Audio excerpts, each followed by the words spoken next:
Que la paix soit sur vous tous. Donc, comme vous l'avez sans doute appris, il y a un avis de recherche qui a été lancé contre ma personne par la police et par les autorités ouattaristes. D'accord. Apparemment, donc, ils s'inquiéteraient profondément de la mobilisation pacifique. On a bien précisé pacifique. Rejetons la violence pacifique contre le néocolonialisme. Il faut savoir que la Côte d'Ivoire est le pays qui accueille royalement Bolloré, pilleur de l'Afrique, qui accueille royalement Nicolas Sarkozy, pilleur de l'Afrique, seigneur de l'Afrique, qui accueille toutes les multinationales occidentales qui pillent nos pays, pendant que notre peuple vit en dessous du seuil de pauvreté, d'accord. Et dans cette situation, dans ce même temps, c'est Kémy Séba, militant anticolonialiste, que l'on arrête. Cela montre ce que nous cherchions à prouver depuis déjà un certain nombre de temps. Le problème principal de nos populations dit toujours qu'une civilisation est détruite par l'extérieur que si elle est rongée de l'intérieur. Tant que certains de nos dirigeants défendront le pillage de nos terres par des forces exogènes en concubinage incestueux avec les forces endogènes, notre peuple ne s'en sortira pas. Nous ne sommes pas venus pour l'anarchie, nous ne sommes pas venus pour la violence, nous sommes venus pour une seule situation. Pensez-vous normal que nos populations vivent en dessous du seuil de pauvreté, pendant que les élites françaises puissent se remplir les poches, puissent détourner des milliards à partir de notre sol? Pensez-vous normal qu'au XXIe siècle, la terre la plus riche du monde compte une population des plus pauvres, je parle de l'Afrique dans sa globalité, et a fortiori de l'Afrique de la zone franc, d'accord? Une terre qui nourrit l'humanité dans son ensemble, pendant que nos populations vivent en dessous du seuil de pauvreté. Pendant combien de temps notre peuple va vivre dans ces conditions? Donc il y a une chose qui est simple. Je viens d'apprendre qu'une partie de mon staff vient d'être arrêtée par la DST, d'accord? Je devais voir normalement ce soir Simone Gbagbo. Apparemment, c'est peut-être un symbole aussi qui ne plaît pas aux autorités. On va être très clair, je vais me rendre à la DST parce que je n'ai peur de personne. Quel que soit ce qui se passe, je n'ai rien à me reprocher. Je suis pour une démarche de paix, mais de justice. Et personne sur cette terre ne m'empêchera de mener le combat politique pour la reconstruction, pour l'autodétermination, pour la liberté de notre peuple. C'est un combat d'amour, ce n'est pas un combat de haine. Nous ne pouvons pas accepter que nos populations se fassent dépouiller pendant que d'autres se gavent sur notre dos. Ce combat-là n'est pas un combat contre la France, comme certains ignorants l'ont dit.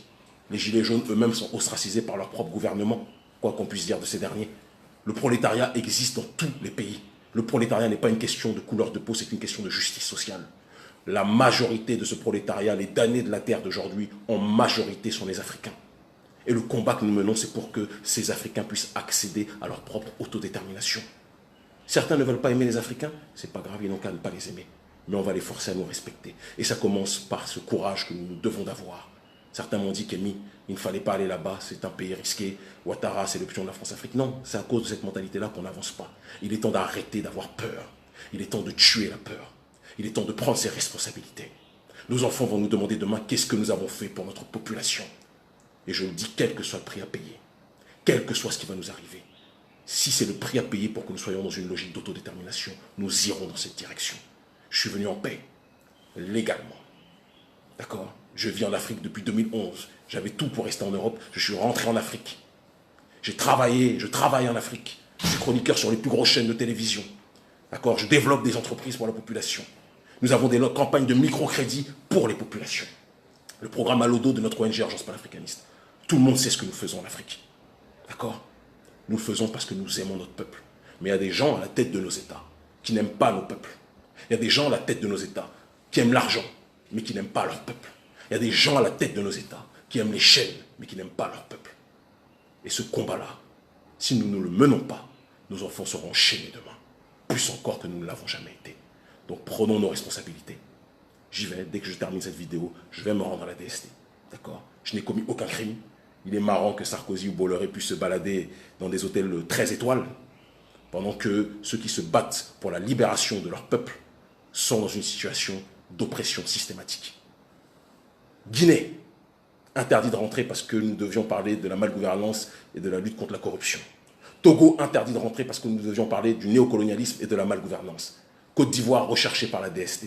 Sénégal, interdit de rentrer parce que, apparemment, menace grave pour l'ordre public au motif que j'influencerais trop la jeunesse africaine. Mais il faut que vous compreniez, chers dirigeants africains, que la jeunesse africaine a un cœur, que la jeunesse africaine a un cerveau, et que la jeunesse africaine n'a plus peur. Je n'ai peur de rien sur cette terre. Je ne sais pas ce qui va se passer dans quelques minutes. Je ne sais pas si à la DST, vous allez me garder, vous allez me tabasser comme vous avez l'habitude de le faire avec les prisonniers politiques, puisque vous passez votre temps à agresser, à défigurer les gens qui s'opposent par la pensée simplement à votre pensée mortifère et colonisée. Peu importe ce que vous allez me faire, sachez une chose, nous avons déjà gagné. Parce qu'à partir du moment où un individu est capable de tuer la peur, rien sur cette terre ne peut l'arrêter. L'Afrique libre ou la mort. C'est le titre de mon dernier livre et c'est le titre de ma pensée. L'Afrique libre ou la mort, quel que soit le prix à payer, nous irons au bout. Vous avez envoyé Gbagbo à la haie. Vous êtes allé chercher comme les négriers, aller chercher des Africains pour les déporter dans les Caraïbes ou dans les Amériques. Comme Macky Sall m'a détourné, m'a arraché à ma terre, sur laquelle j'étais installé, sur laquelle je travaillais depuis tant d'années, m'a déporté vers la France sur demande de Macron et probablement de son ami, le président Ouattara. Eh bien, je dis une chose. Vous pouvez faire tout ce que vous voulez contre nous, nous sommes là. L'Afrique est notre terre. La terre de nos pères. La patrie, c'est la terre de nos pères. Et nous avons comme devoir de défendre la terre de nos pères. J'aurais pu être planqué en Europe. J'avais tous les avantages. Être planqué en Europe, ne jamais venir. Non, je suis rentré en 2011 en Afrique. Et j'ai dit, le combat que je menais en Europe, je vais le mener en Afrique. D'accord? Sans pour autant que ça m'empêche d'aller voir une partie de ma famille en Europe quand je le peux. Je me suis installé au Sénégal de 2011 à 2017, à la 2STV, sur l'une des plus grosses chaînes d'Afrique francophone. J'ai fait mon travail. J'ai fait mon travail. Vous m'avez incarcéré, puis vous m'avez expulsé quand vous avez vu que la jeunesse me suivait trop. Vous m'avez expulsé vers la France, qu'est-ce que j'ai fait? Quelques semaines à peine après, je suis revenu au Bénin. J'ai été engagé par Golf TV. J'ai mis les quartiers généraux de notre ONG ici. Grâce à Nicolas Anelka et des tas de footballeurs, nous avons monté une campagne, un programme de microcrédit pour les familles précarisées. À côté de ça, nous avons mis les entreprises en place où nous engageons un certain nombre de Béninois et d'Africains de manière générale. Et dans le même temps, nous faisons le tour du continent africain grâce à l'aide des footballeurs qui nous soutiennent, d'accord, pour éveiller les consciences contre le néocolonialisme, contre le pillage de nos ressources. Je sais que dans la norme, l'Africain doit se taire, doit se soumettre. C'est ça le monde de la suprématie occidentale. L'Africain doit se taire, l'Africain doit faire du foot, l'Africain doit danser, l'Africain doit chanter, l'Africain doit zouker, l'Africain doit être dans Bobaraba. Et quand l'Africain commence à penser, il est considéré comme un terroriste par les autorités. Mais cette période va changer. Quel que soit le prix à payer, cette période va changer. Je ne suis pas planqué en Occident ou ailleurs, je suis ici, à Abidjan, Afrique. Vous m'expulsez, vous allez m'expulser, vous allez me faire rentrer chez moi au Bénin. Et ça ne m'empêchera pas de continuer à mener le travail que je mène quotidiennement. Le combat n'est pas un jeu. Je le fais pour nos parents. Je le fais pour nos mamans brutalisées.